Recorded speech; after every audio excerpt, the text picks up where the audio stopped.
Well. You're listening to Gloves Off with Professor Buitrón. Alright then, I may say words on point, straightforward. No jibber jabber, everybody forward. Issues, facts and solution. Get it at Gloves Off with Professor Buitrón. Alright, what other thing is a revolution? Get it on point with Professor Buitrón. Gloves Off, no nonsense issues, politics, community. A better men follow reader.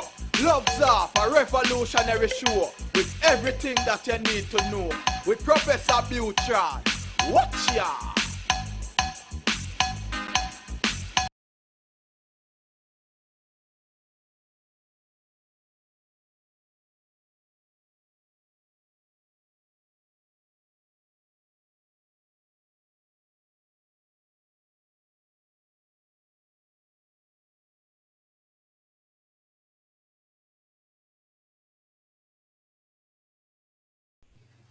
We're back at you in Gloves Off, and I'm Professor Buitrón. I'm here with GrandMaster Sam Buot from Balintawak, Escrima, and we're going to be touching base on this great and beautiful martial art from the Philippines. How are we doing, GrandMaster? You doing good?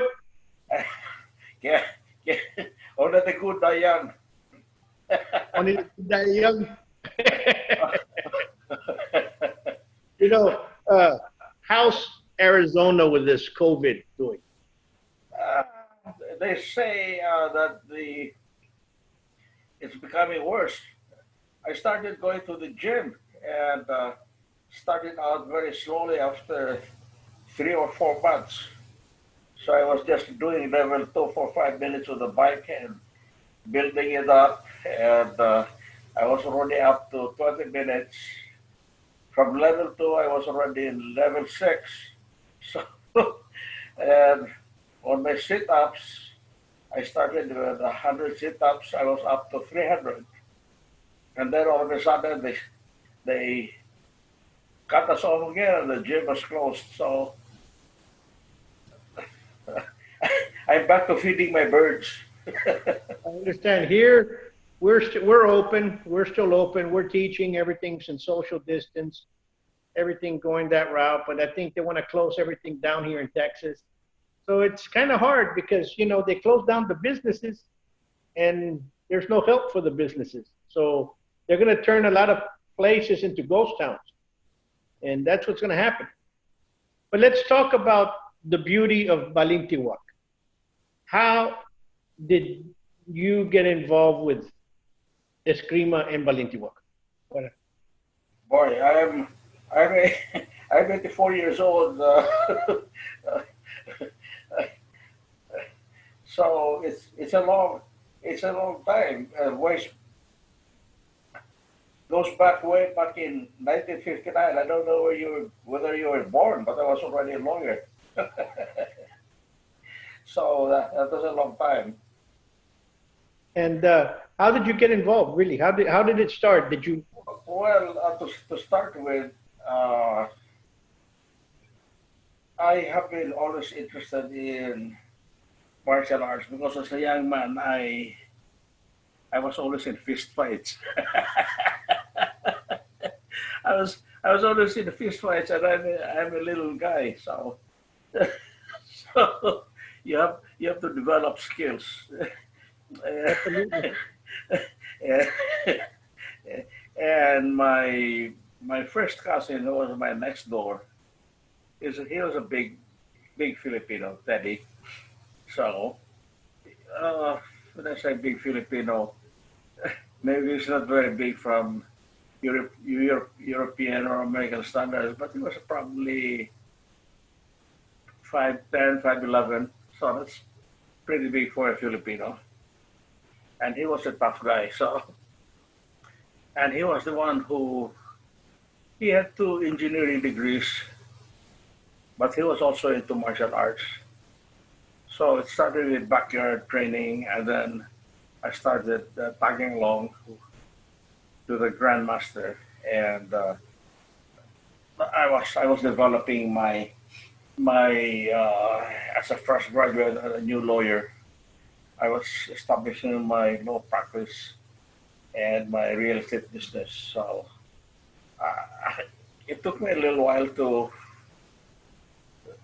get seriously involved.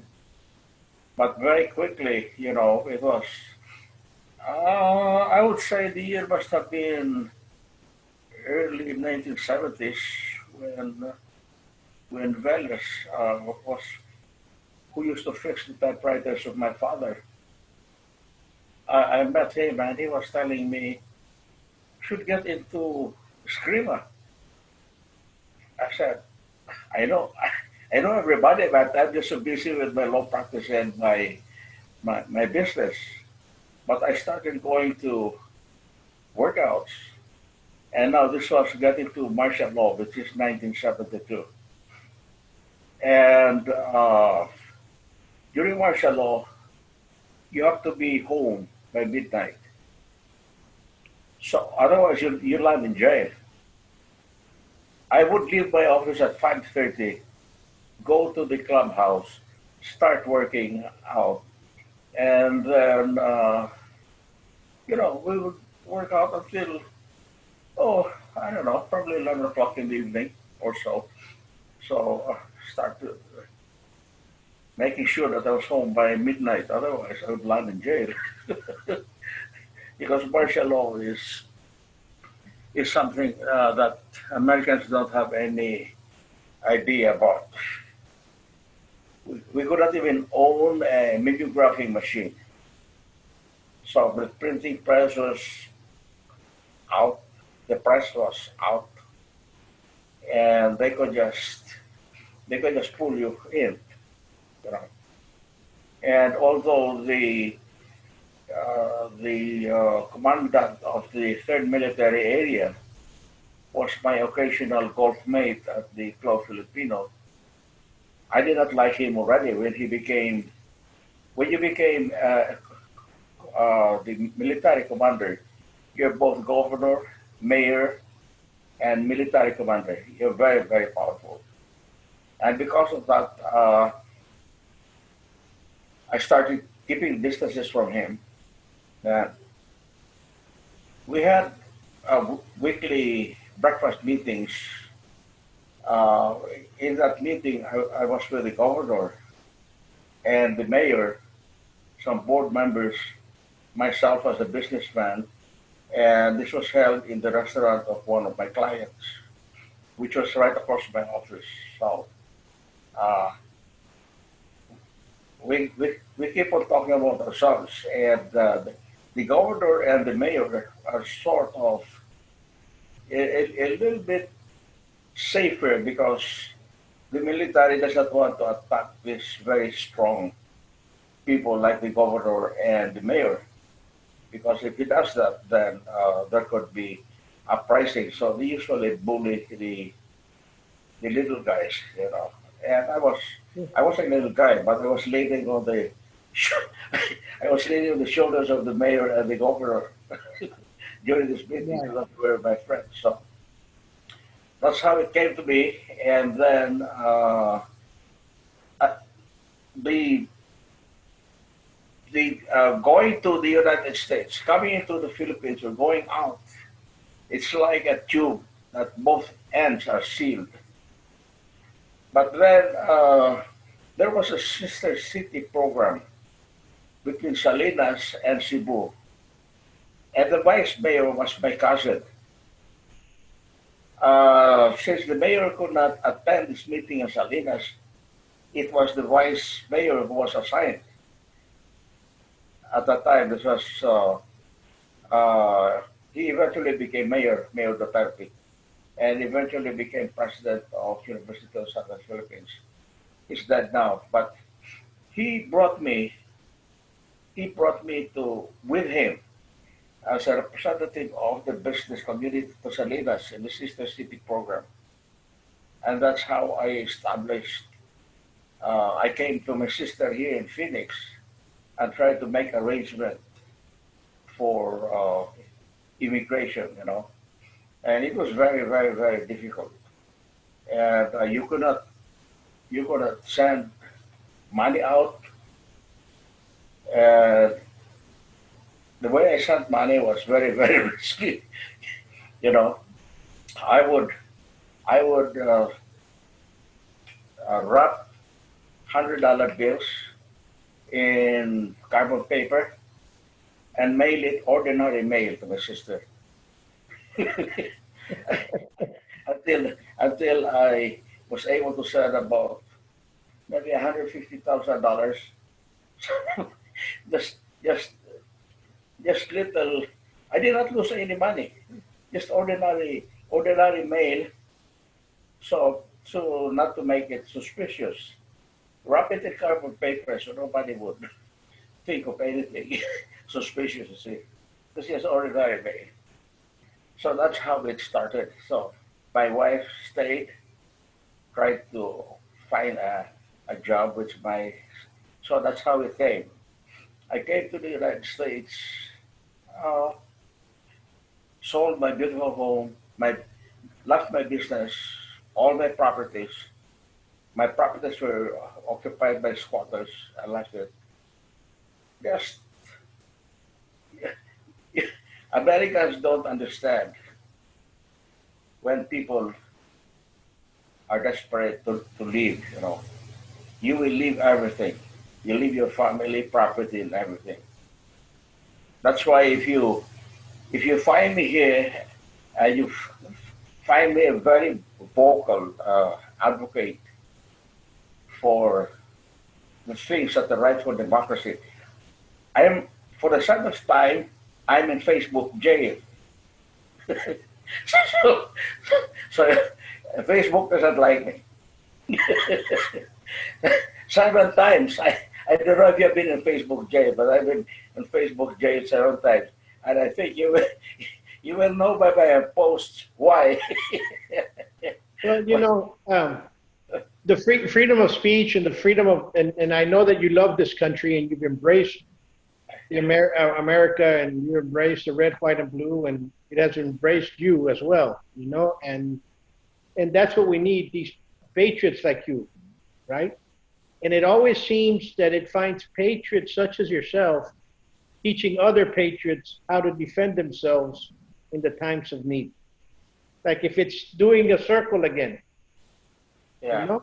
yeah, yeah. And so, when I came to the United States, I started my business, my real estate business.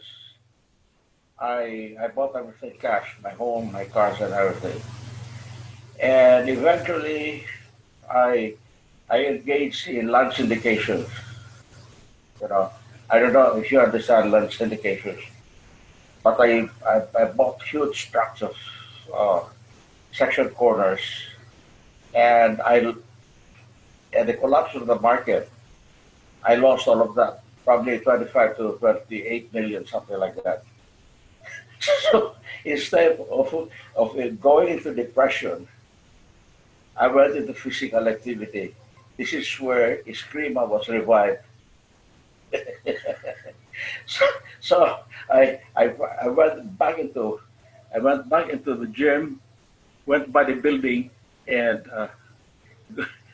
went back into something physical, which took me off the money trail.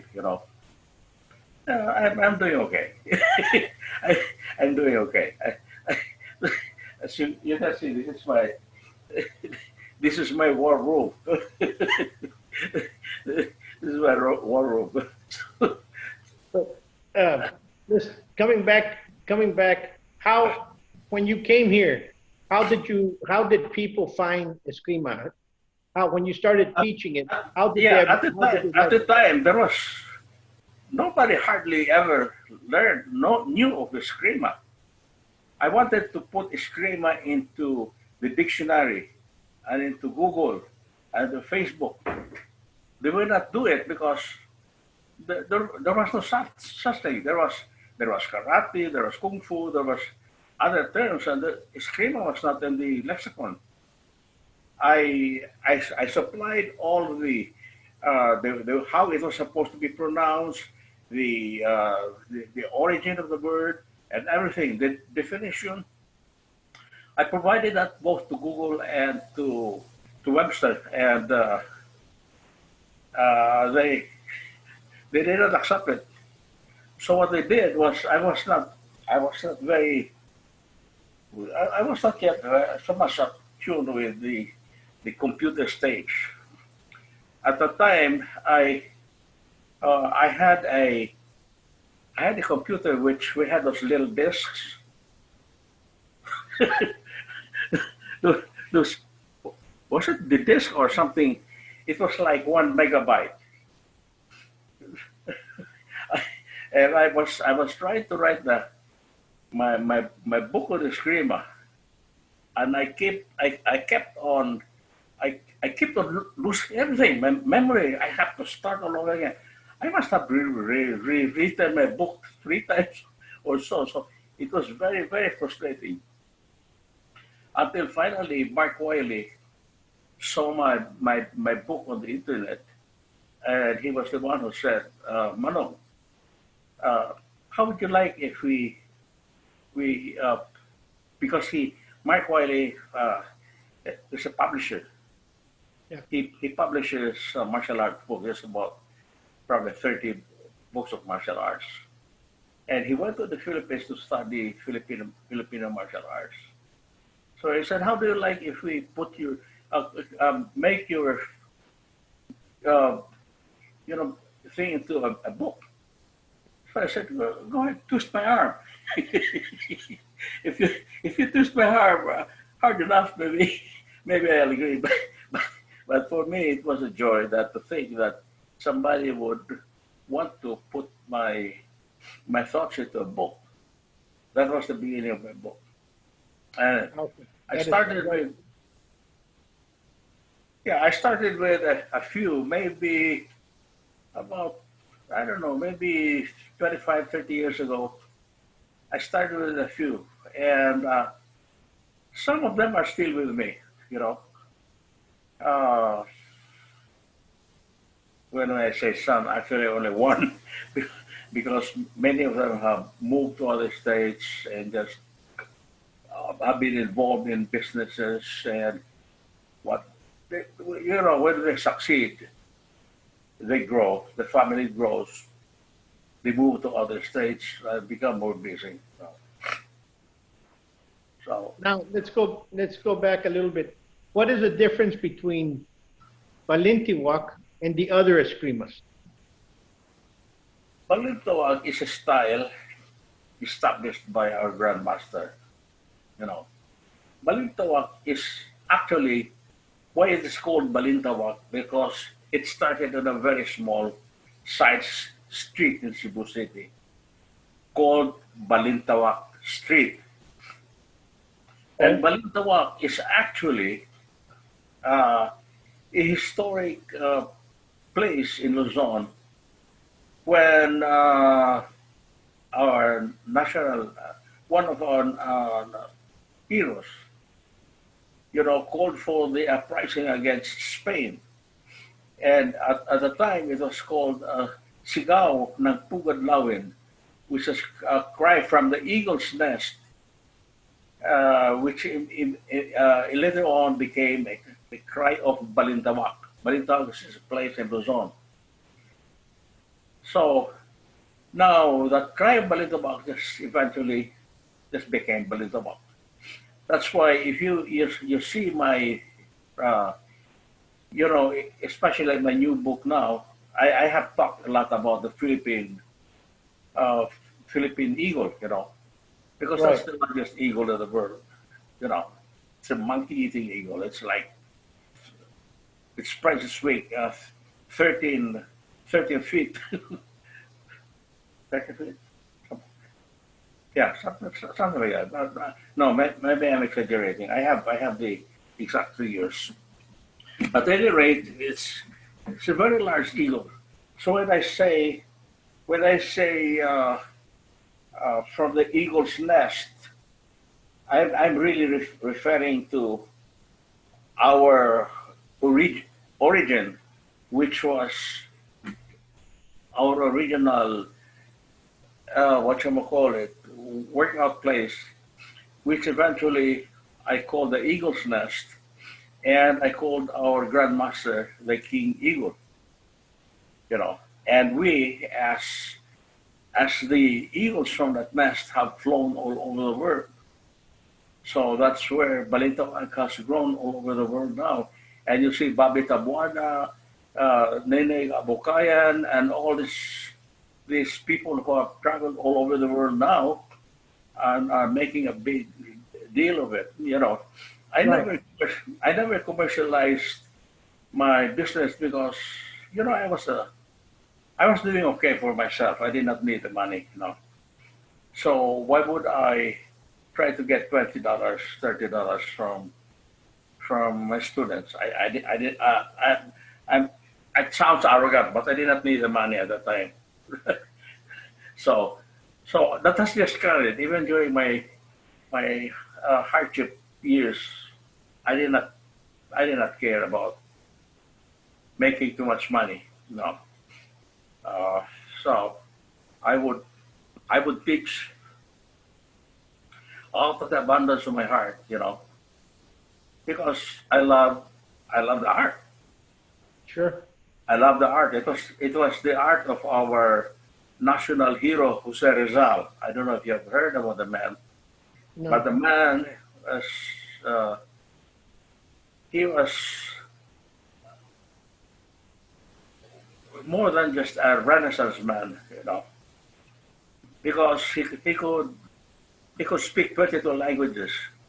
He was both a physician, a scientist, an eye surgeon, and he was just about everything. He was a scientist, and also he was a swordsman, a marksman, and uh, he also developed Escrima. He taught it when he was incarcerated. He was in the Distero, he was in Distero. So he was teaching Escrima.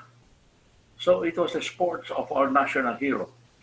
Uh, Jose Rizal, you might want to Google that. Rizal. We will. Yeah. Now, what would you say would be the stylized difference between Balintawak and say Cerrada or Bajalana or the others? What would be the stylized difference? You you will be surprised how many styles have come out of the woodwork, you know. Because in the early 50s, there were only two uh, dominant styles, and Escrima has been biggest in Cebu. Hardly anybody, although it was also done by father to son or thing like that, but it was In never the families. systematized. It was not systematized. But in Cebu, there was this Doce Pares club uh, by the Cañetes, of which I'm sure our grandmaster was a member of.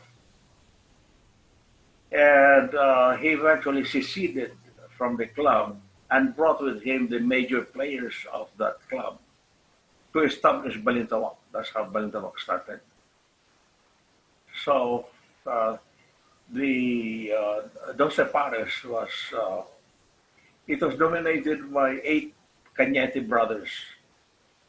So if there was politics, the 8 brothers dominated over the rest of the club members, and Anshong, who was really he was the small guy, he was probably 5'2" and 120 pounds soaking wet, and I didn't even know he was tubercular. Otherwise, I would have been scared shit doing anything with him, because in the Philippines we were so scared of tuberculosis. That Yeah. was that during my time. That was the COVID of my time. Tuberculosis.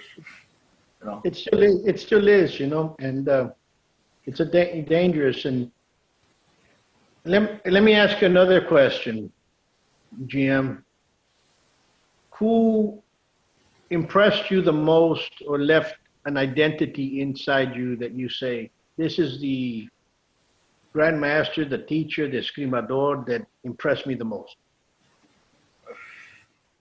I'm being partial, but I would say it was that little man Anshong Bakun. Because nobody, just nobody, even Delphin Lopez, he was the president of the labor union. He was a big, tough, dangerous man, you know. He walked with a sidearm, and you know, the tail of the puggy is the stingray. The stingray, he had the tail of the stingray, which he carried around and as a whip, you know, and aside from his sidearm, and he was not only dangerous, he was also one of the best practitioners. He was one of those that followed Anshong when they left the Separatist. And even Delphin, as big as he was, you know, because he was also a brutal and cruel man. So he would usually abuse the students and just hurt them, you know.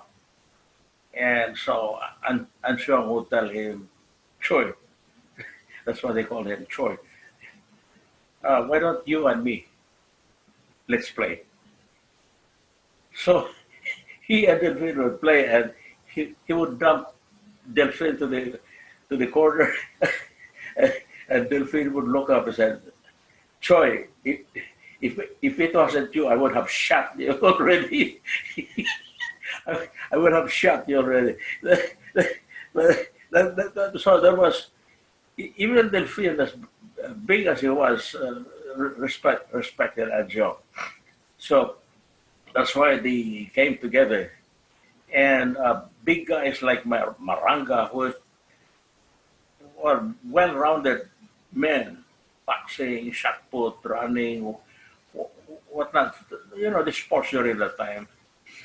So they also joined Anshong.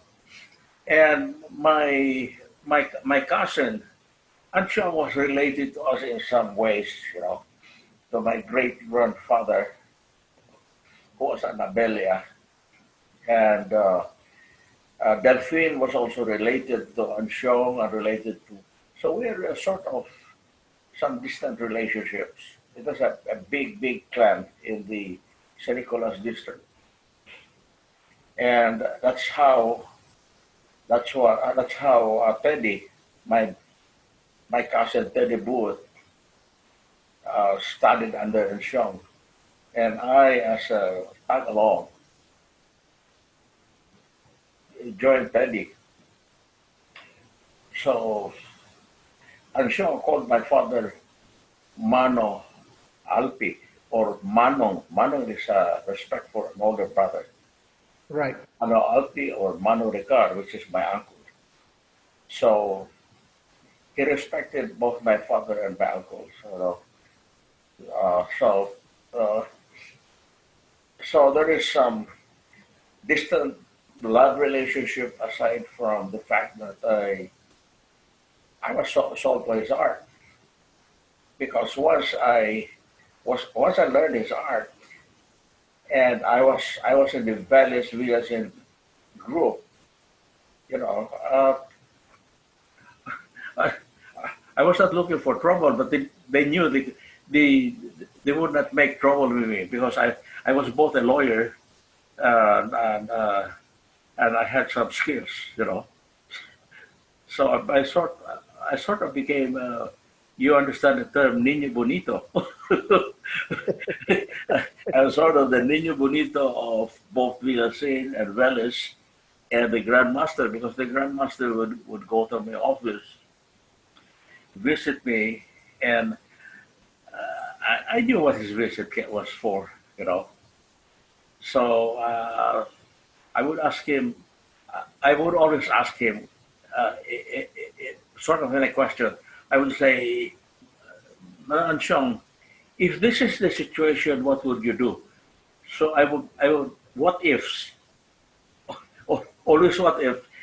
Dangerous things. And that's how he would show me. I said, and the difference between me and every other student was that I wrote down notes. Because in a single workout and a single evening, he would display 5, 6 different moves, and I could not remember it. The following day, I said, "What the heck with, with this move?" I could no longer remember it. So what I did was I would just remember one single technique, 1 or 2 techniques, and write it down. Write it down immediately. And I would rehearse that in my mind. And the following day at the gym, I would apply it. So the guys were just their mouth would be hanging. Where did Buot get those? Where did the guy get those moves? But what they didn't do was that I was more diligent and systematic. But the danger there was that we kept our secrets so close to our chest. We never, we did not share it. We did not teach it. You know, and I would not even write it down. I did not write it down in my book. So over 30 years, 40 years, I could not remember. I could not remember that. It's like a treasure buried in a pirate hiding treasure in behind a big rock or behind a tree, and the storms came and beat upon that, moved the rock or the tree, and now the treasure is buried and lost forever. And some of those treasures are lost. Sure. And some I still retrieve, and some I practice. And after I did that, and one of the things also, that's why I always tell my students, teach, because if you do not teach, you reinforce your knowledge by teaching. If you just keep on accepting, and you do not teach it, you do not know how to impart. When I came to the States, I did not know how to impart. I did not know how to teach, because I never taught. I was just greedily taking in knowledge without explaining it. Because the moment you explain it, demonstrate it, and then you will find out the flaws of your technique, and you say, why is my technique not working? You know what? You missed a little thing. It's that little thing in the technique that you have missed. That is why now my senior students, I say, if you cannot teach it, that means you do not know it, because that means you cannot explain it. You cannot demonstrate it. You cannot teach it. Absolutely. Yeah. Absolutely. What would you say to people right now that are training? What would be the number one thing that you can tell, this is what you should do? Oh, where do I start?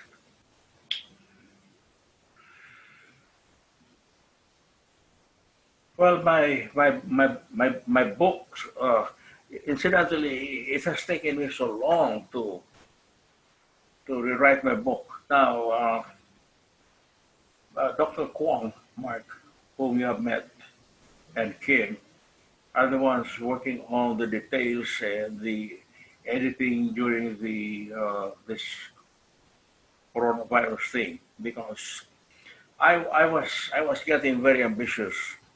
I wanted a real big hardbound book, all covered and whatnot, and even the publishers don't do it. They say if you do that, it will cost you over $50 per book. So I don't know how much we're going to sell it. So the thing has been scrapped. So we are doing it, and it's both Mark and Kim that are working on it. So Absolutely. yeah. Well, So Grandmaster, we're running out of time, but I want to thank you for telling us the story and telling us that, because that teaches others out there how everything was formulated. It just didn't just develop one day. It People need to understand that you attain rank because you go study, and sometimes there's a suffering with studying and how to get there and go to train, and that's what people right now not don't know. only that, every Tom, Dick, and Harry calls themselves a grandmaster, you know. Yes, And I hesitate to, you know me, you know me. You call me grandmaster, that's all right, out of respect. But among my students, they just call me Manong Sam. Manong is just a respect for an older gentleman, absolutely. you know. And there are very few people who probably in my style whom I would put up there in Grandmaster. Bobby Tabuada is one of those because Bobby he has spread the art all over the world. Europe, United States, Asia, even in Africa, Scandinavian countries, and even to Russia. We have this Russian house now that goes to the Philippines. They have a book on Balintawak. Oh, so it has become a big thing from once upon a time and an unknown thing, you know, something which I would not be, you know, as a young professional, we were not so proud to be called escrimadors because it seemed like only thugs and criminals were practicing it, you know. So, but it was something that has gained its own respect because people like me elevated it. I, I try to put and respect into it and also teach people proper manners, ethics, and just principles of being a good sportsman. You are not there Absolutely. to oppress people, to beat up people. Or it's an art. Art is like dancing or a painting or music. You know, that's why it's called martial arts. So, it's physical, and there are physical arts, and this is one of those physical arts. And I'm sure Absolutely. you, as a martial artist, you know it's an art. It's like your cooking arts, Sure. culinary arts. It's an art. Absolutely. And you're always learning. And as you know, I'm also a chef, and you always learn when you love the art, you're going to start learning from everywhere. Where you impose an art, you won't. So in painting and in martial arts and in cuisine, all those arts, your mind is always open to accept new ideas and new terminology and new ways of doing things. Exactly. And those other Exactly. people that impose, they say, this is the way you do it, this is the way you do it. They're not learning. They're just, you know, you They're, cannot, they're, just, they're just recycling old stuff, and it's not growing. But when you grow, if you're a chef, you experiment a little absolutely. thing here and a little thing there, kaboom, and I said, oh, this is good. Yeah, So now you have developed something, and it is part of your legacy, and that's the same thing with me. absolutely.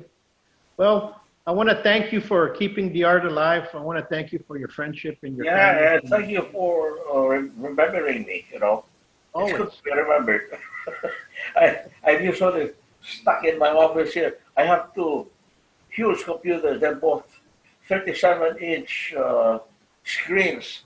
I can look left and right and turn, and because if one comes out, I have another one. All right, GM. Okay, take care, buddy. Until next time. Okay, okay. Bye.